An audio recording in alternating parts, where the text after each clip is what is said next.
Nangita ba kag balay nga barato? Flood free? Basig mao na ni imong ipangita.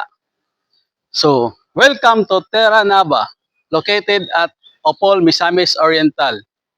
So, option bank financing and pag-ibig financing. So, for bank financing, For bank financing zero equity, monthly amortization for bank estimated 9,995 or 1025. Years for pag-ibig financing monthly, amortization 12, 726.87 30 years. Monthly equity 10,479 on 17 for 48 months. reservation 20,000. So, kining naakaroon sa akong likod, mo ni siya ang actual unit, no? So, mo ni siya ang townhouse. So, naa siya carport. So, kung dili nimo gamiton ang carport, pwede ra gyapon nimo siya himuong canopy. Pareani. So, tanaw na to ang sa sulod para makita nyo. Itorta mo sa sulod sa balay para makita ninyo kung unsa gyud ang balay. So, upon turnover, mao na ni siya. So, nakita ninyo, wala pa siya tiles, no? Ang nakainindot ani nga wala pa siya tiles. So, kamo ang magpili sa inyong design sa tiles. So, kamo'y magbuot kung unsa inyong design sa tiles, unsay color. So, mo ni ang nakanindot ani. So, namoy freedom nga unsa ang inyong tiles nga inyong himuon. So, kini siya, mao na ni siya ang atong sink. So, naka-tiles na.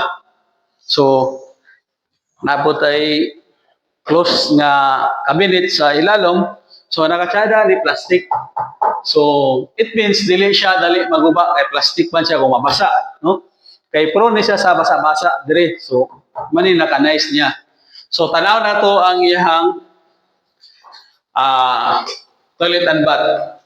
So, mo ni siya pan turnover na sa tiles. So, ang tiles niya hantod sa ceiling. So, mo ni nakatsada siya hantod sa ceiling iyang tiles.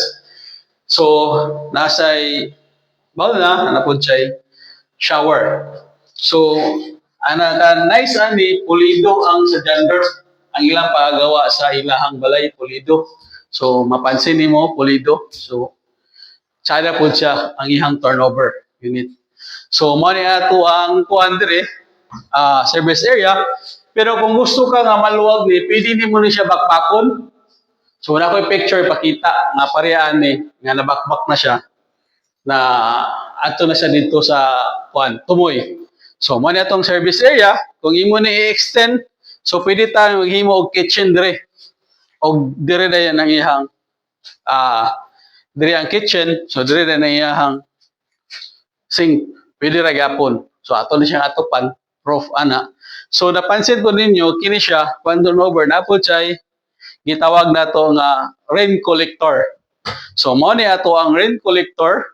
So kini siya ang ato ang gikan sa ulan, sumuagi siya dire, so dire siya mopaingon. So pwede nato ni siya ibisbis sa banyo, pwede po nato ibisbis sa mga talamno nato, no? So mo ni siya ang naka-nice ani na siya kuan rain collector. So ato ta sa second floor para makita nato ang sa second floor kung unsa ang sa second floor. So kini siya naday ni siya provision for 2 bedrooms and 1 toilet and bath. So kini siya naka-box type lang yapon ni siya, ingani ni siya upon turnover. So ang nakanindot ko dali ikaw ang mag-design kung unsay mo gusto. So kung wala pa kay anak, so pwede ra 1 bedroom. Pero na naka-anak nga duha or isa, so pwede na to siya 2 bedroom dire.